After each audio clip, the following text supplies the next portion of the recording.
we are so connected to our screens in general.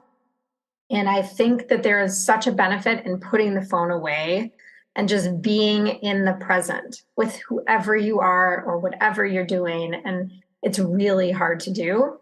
But it is going to be a trend, and more people are going to be talking about taking a digital detox or going on vacation and doing it. Or maybe it's every day at dinner, the phones get put away. Hello, and welcome to the Art of Living Well podcast. I'm Stephanie May Potter, and I'm here with my co-host, Marnie. We created the Art of Living Well podcast to empower you to live your happiest, healthiest, and most authentic life. Each week, we will bring you inspiring and motivating conversations covering health and wellness topics, including fitness, mindset, food, travel, product reviews, and strategies from a variety of experts, including our own bank of knowledge. We are excited to educate, motivate, and inspire you to change the way you perceive health and discover your art of living well. Get ready to feel inspired.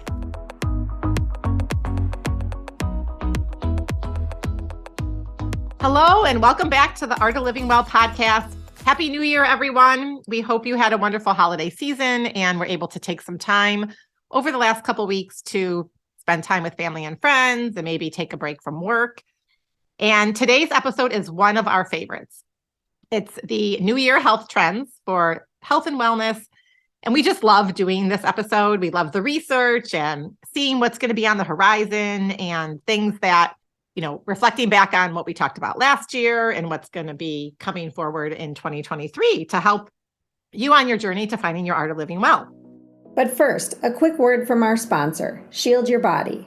Shield Your Body is a company that makes products to shield your body against electromagnetic frequency, or EMF radiation, from modern technology. Did you know that all modern technology is a source of EMF radiation?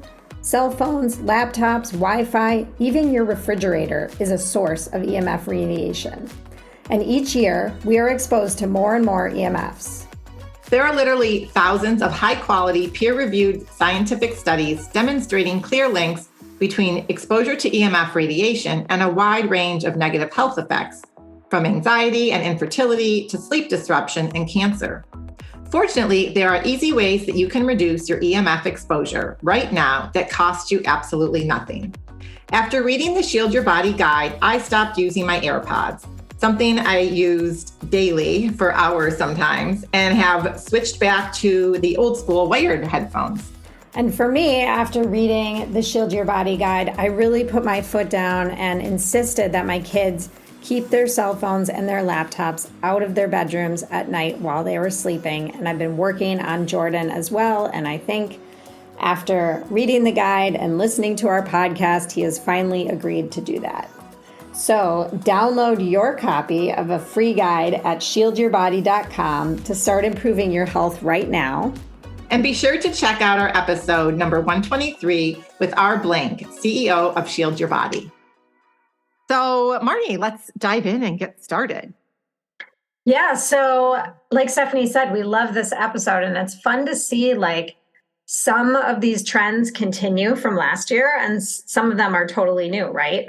And so one that we have both seen that's continuing from last year is sleep tracking. And obviously we all know the importance of sleep, but now there's all these different kinds of technologies out there where you can actually, the Oura ring for one, really, Stephanie has the Oura ring, so she can speak more to it, but it really gives you very detailed information about each night's sleep you have. But another thing that I know people are starting to use are those weighted blankets. And I've even seen the weighted eye masks now, where they're not the ones that go around your head, but they're long and they just go over your eyes if you're sleeping on your back. And I've actually had some friends tell me that their kids brought these to college and that they're loving them in college. But I've never tried the weighted blanket, but they seem to be super popular. Yeah, I haven't either, but what a great college gift for someone, actually. Mm-hmm. Especially when you're in a dorm room and you have a roommate and all that stuff. So yeah, I think, Marnie, it's just sleep I think people realize the importance of sleep, but as you and I know from talking to many of our clients and our community, we still struggle with sleep, and we still struggle to get consistently a good, high quality night's sleep. And so I think we're going to continue to see more devices and wearables to help people kind of biohack, if you will, what's going on with your sleep. And, the Oura Ring's been out there for a couple of years. And yeah, I've been wearing it now for a little over a year. And I will say a couple of things were really enlightening to me. It was understanding the impact that my heart rate and my heart rate variability has on my sleep quality. So I could get 8 hours of sleep or like a really good solid night's sleep.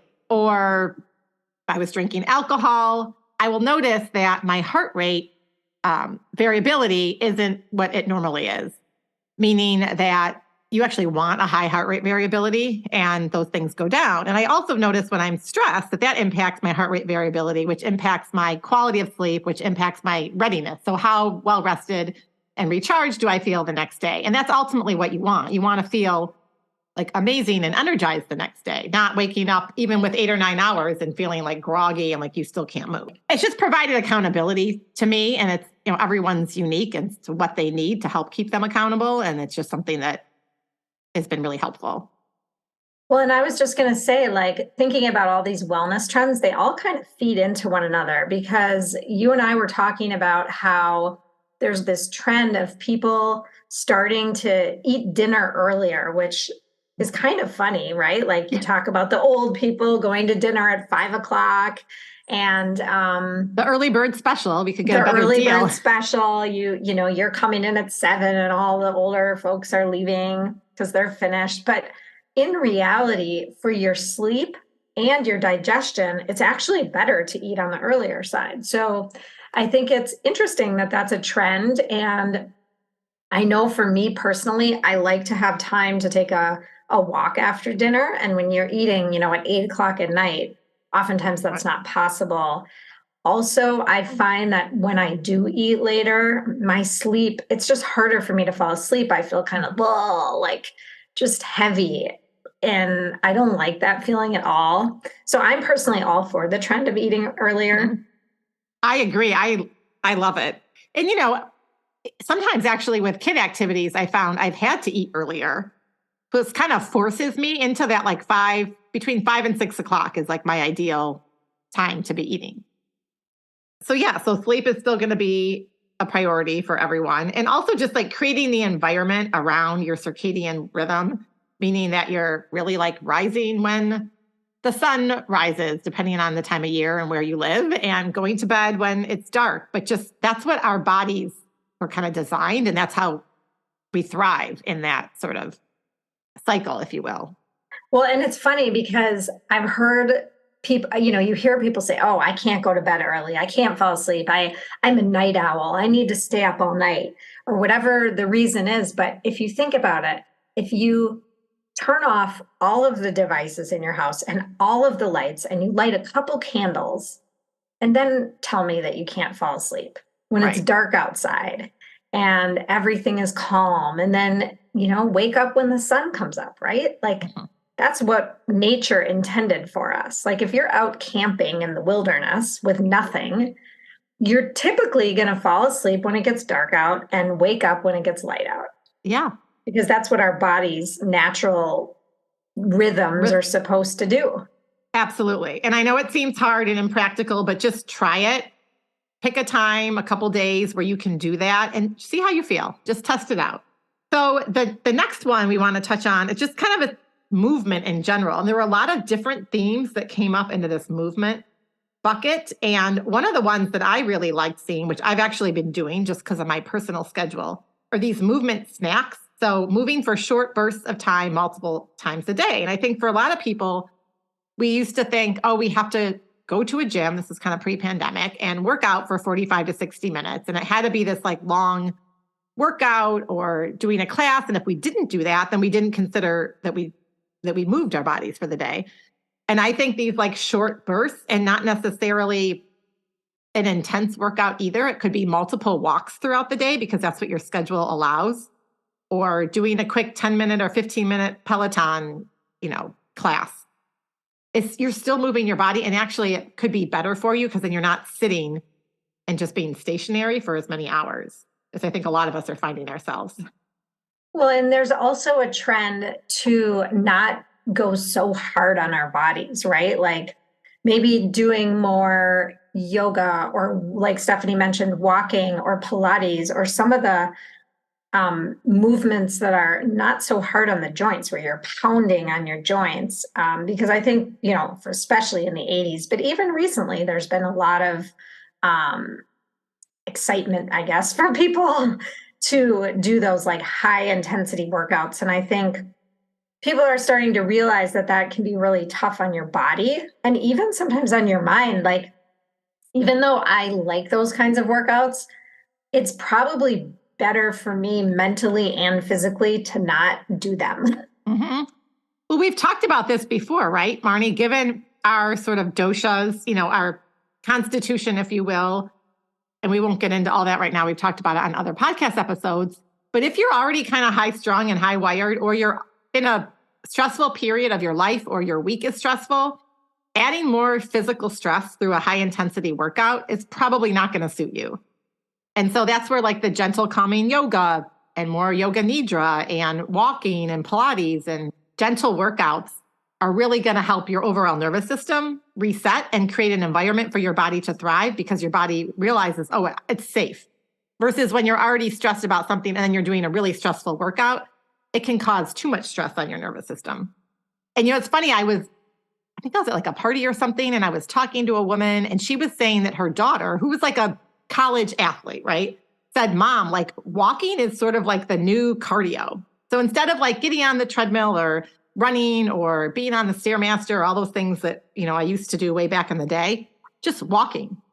And it's like really the best thing, because you can do it up until the day we leave this earth, right? Like it's free. You just need a pair of sneakers and you can do it almost anywhere. So, well, and feeding off of that, you can add the community piece to walking, right? So, yes. So one of the things that we're seeing in the, movement trend is that people are missing that community piece that they had pre-pandemic. And so people are going to more of like this hybrid model, where maybe they're doing some of their workouts at home and maybe they're doing some of them in a more community setting. Walking is a great example. Meet your friends, go for a walk, go to a yoga class, whatever it is. Maybe you are going to a gym for some of it, and some of it you're doing in your basement or your workout space at home. And I think that that community piece is so important for all of us. And I know I really missed it during the pandemic, and I'm happy to be moving in more of a hybrid model.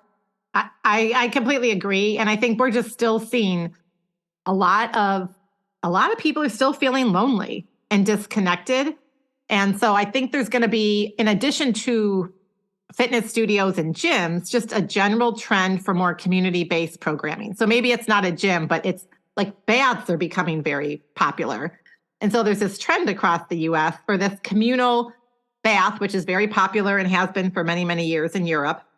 And there's actually one that opened up in Minneapolis really recently called The Watershed in Northeast Minneapolis. And I had the luxury of going there a few weeks ago. And it was a combination of a meditation with Vanessa Files, who was a previous guest on our podcast a couple of years ago, and then the bath experience. And I didn't know anyone. I just signed up because I wanted to go, and it worked with my schedule. I didn't know anyone. I ended up seeing one person that I knew, and it was wonderful. And I wish it would be a fun, like, girls, afternoon, or even with a couple or friends, or you could go by yourself. But it's also, I was talking to the owner, it's also creating, and this kind of gets into another trend we're seeing, this experience for people to do socially that's not going to a bar or drinking. It's something else to enjoy your company. Because I think we think of like being social, it's like, oh, let's go out and have a drink. Well, no, there's many other things you can do to be social.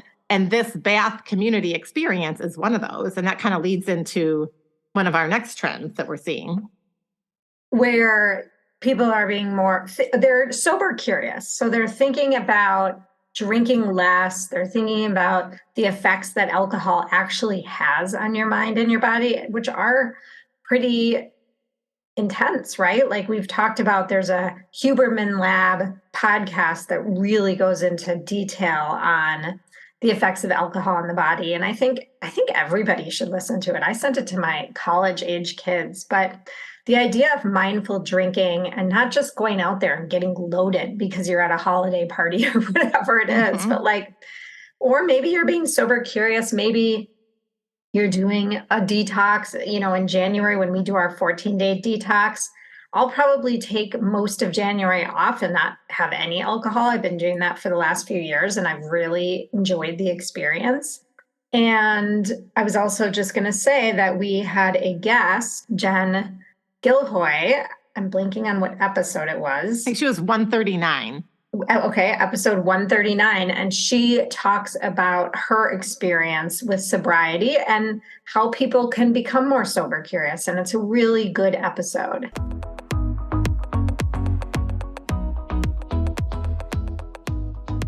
Hey guys, Stephanie and I are loving this new product from Kion that we have been trying probably for like the last, 4 to 6 weeks now.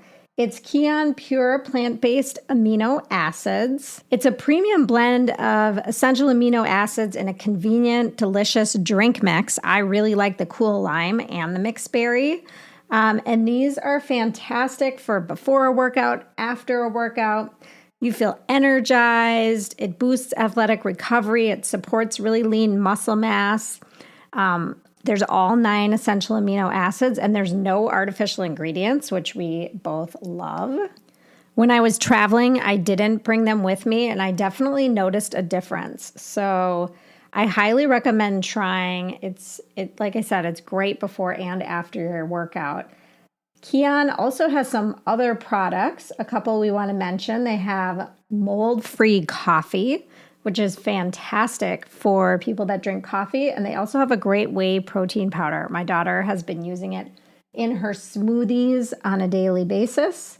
So we have a code, it's Art of Living, and you can get 10% off single products or 15% off bundles, or 20% off a subscription, which is what I'm doing now because I'm using my amino acids pretty much every day.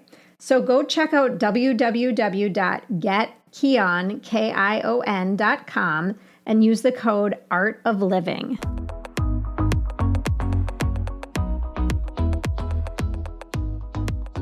Yes. And I think it's enough with the drinking judgment. So there's a lot of judgment, either you're not drinking, why aren't you drinking? Or you are drinking, why are you drinking? And so let's just leave the judgment off the table.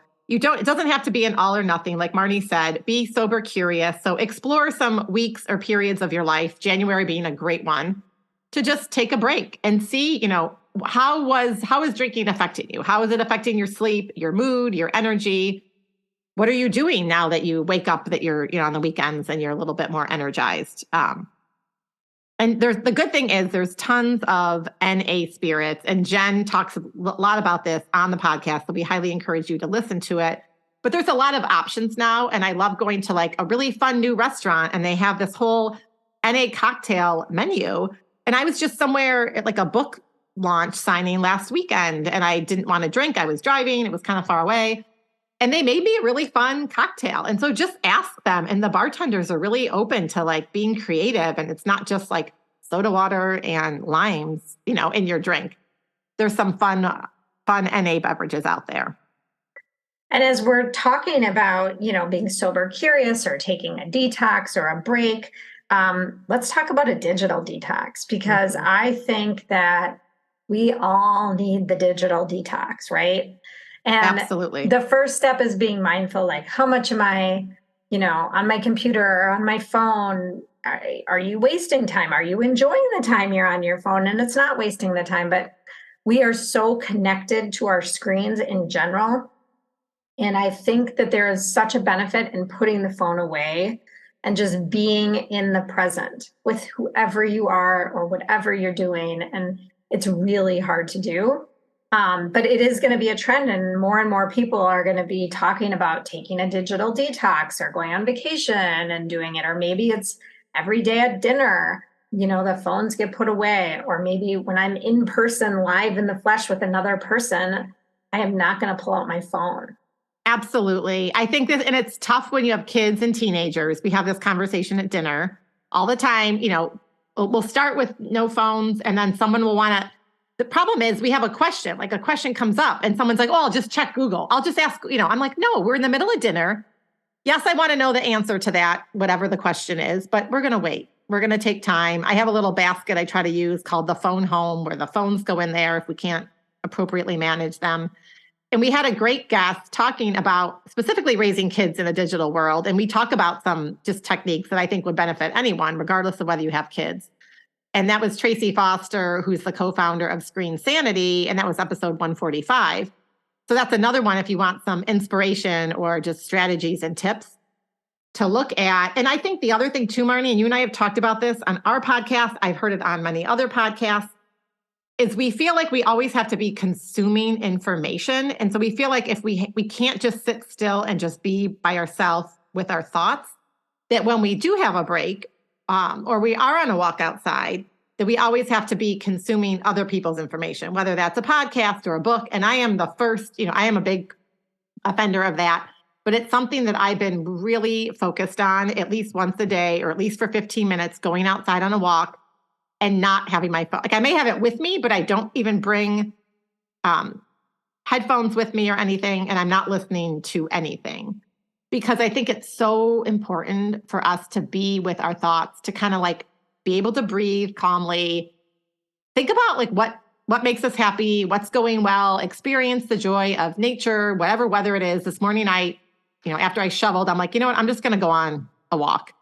And I just left the house and it was so beautiful. It was like lightly snowing and people are outside shoveling and I didn't have anything with me. And it really, I honestly, I think that's why I came back and I was like so energized this morning before we started these podcast interviews. So, how did we live before cell phones? I don't know. The bottom line is we did, right? We did. We lived. My parents didn't know where I was. They didn't they didn't know where I was every minute of the day, like we do with our own kids. Yeah. And I always think like, do we need to have all this information? Probably not. We're just so used to it. Right. So. And so I think it's that like clearing our mind. So I think the benefit of the digital detox is just being able to just be with yourself, with your own thoughts. Like think about if you can't sit still and you can't just be by yourself, why is that? Like just kind of start to like unpack some of that. Because I do think it's really important to be able to just spend time alone. And I really worry about our kids because like we did grow up without the cell phones. We do know how to be alone. Like it may have been a while because we may have become more reliant on our phones and our computers and stuff, but our kids don't know life without it. So I think even role modeling for them, that it's important to be able to be without your phone and be comfortable in your own skin and in your own thoughts is also something to consider and think about. Yes, agree. So another trend that I have personally been trying to pay more attention and detail to is my protein intake.